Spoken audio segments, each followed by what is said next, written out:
Hello again, friends, and welcome to Doc G's Wine and Spirits Review New Year's Eve special as we get ready to kick out 2025 and welcome in 2026.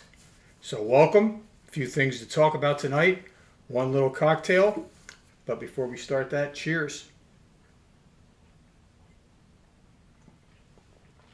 I'm actually starting with a little sip, a little brandy in the glass here, for the main reason that the cocktail that I wanted to do tonight couldn't go in this glass, but I received these brand new glasses from my son and daughter-in-law, Jeff and Morgan.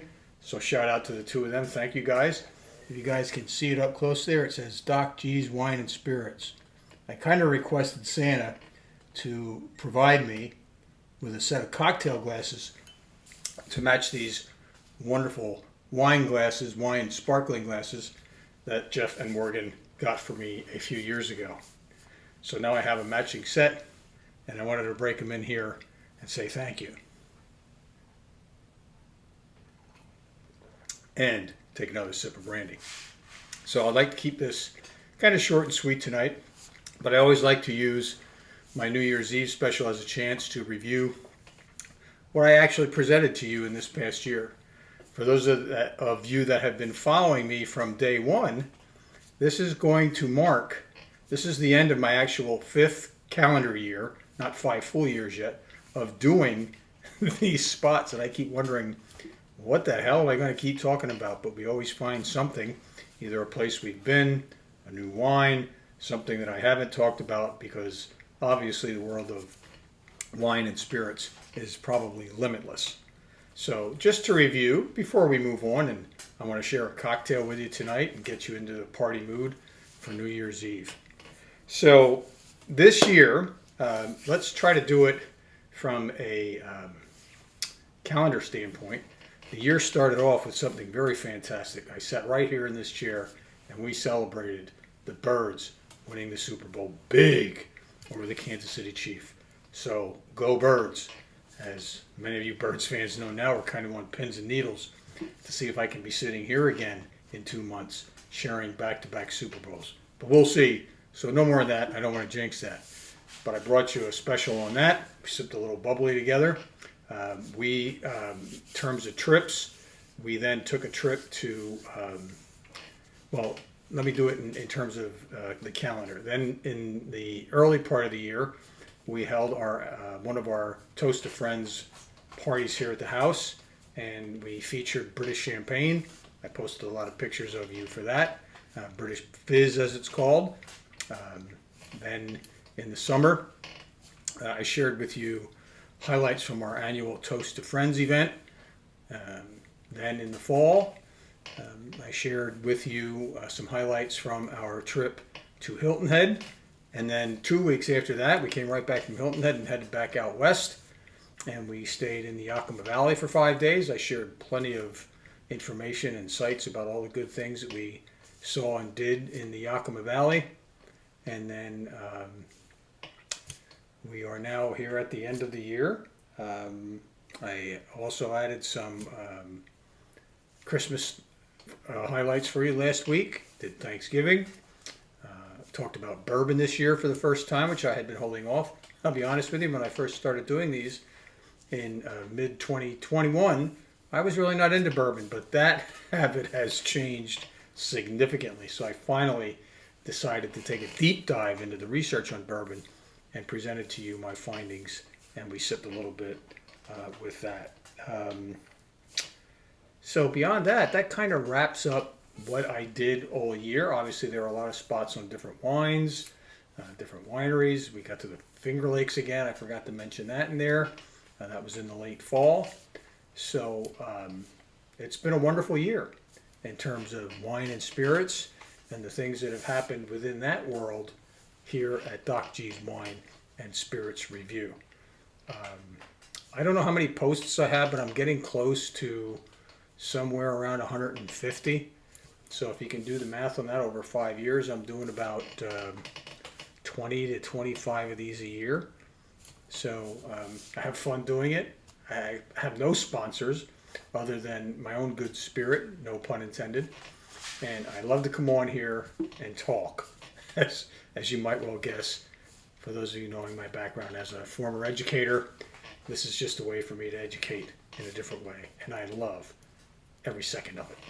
So that takes us to the fact that the new year is coming to an end and 2026 will be upon us before you know it. So I figured I'd dress up a little for you tonight and share with you a special cocktail. And as you know me, now we can get into having a little sparkling because that's what New Year's Eve is all about. So let me take one more sip. And for your own information, there's a little Courvoisier cognac in here, one of my favorites. Definitely something to sip on these cold, windy nights we've been having. So let me set that aside, and we'll get Doc G Wine and Spirits big glass ready for what's about to come. So the drink that I'm going to feature for you is a drink called the French 77. Very festive cocktail, something very appropriate for New Year's Eve. And it's very easy to make, so it's not something that you have to fuss over. I did a lot of research of different cocktails that I might want to do with sparkling. Some of them had 5, 6, 7 ingredients. That's not my style. I like mine 3 ingredients max and move on. So this one does just that. So the ingredients in this cocktail are one of my favorite. The French 77, it's called the 77 in French, is a variation of the French 75, which is a sparkling gin, simple syrup, and those are the ingredients. And you can top it off with a lemon, and you're done. Oh, and of course, and then the sparkling over top of it. So the Saint Germain is what substitutes in the French 77 for the gin and the simple syrup. So it's a little bit lower in alcohol, but the Saint Germain, if you know about it, adds that flowery, floral kind of aspect to the drink, and it turns down the booze level a little bit so you can have more than one on New Year's Eve or any time that you want to have it. This is not a New Year's Eve cocktail, but it's highly recommended as a very festive cocktail. And what other day is more festive than New Year's Eve? So, with that said, in this shaker already is the lemon juice and the elderflower. An ounce and half an ounce, not very much, just enough to give it the flavor. The idea is to shake it up enough to get it cold. Pour that into the glass. It's really not that much. Just gives it a little kick for what's about to come. And then voila, we break out our bubbly. Hopefully I don't repeat the little volcanic activity that I had with my last spot for you for Christmas. If it is, it's this wine's fault because I've opened several bottles of wine since then. And here we go. I'm going to go real slow. I did a little reading. It said open them a little slower. And let that out slow.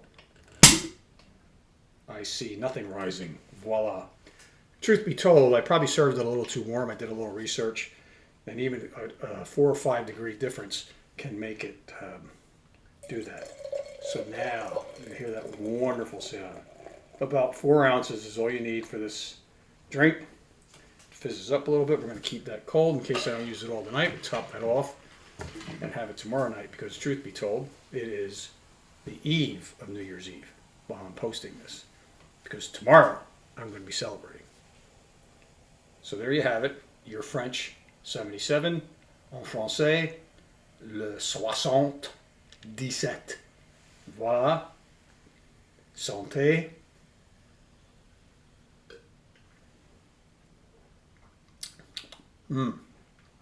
Just adds a little. Oh my God.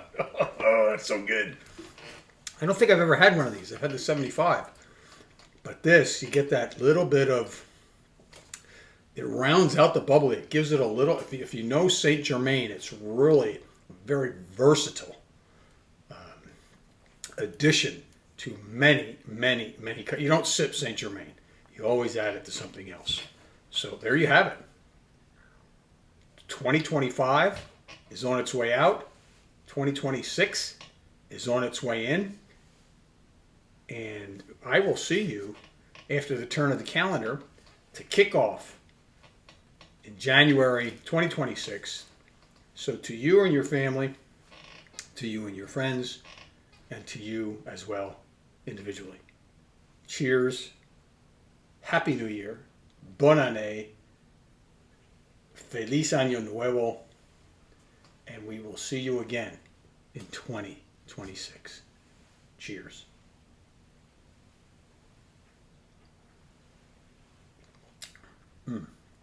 That is so good. See you next time.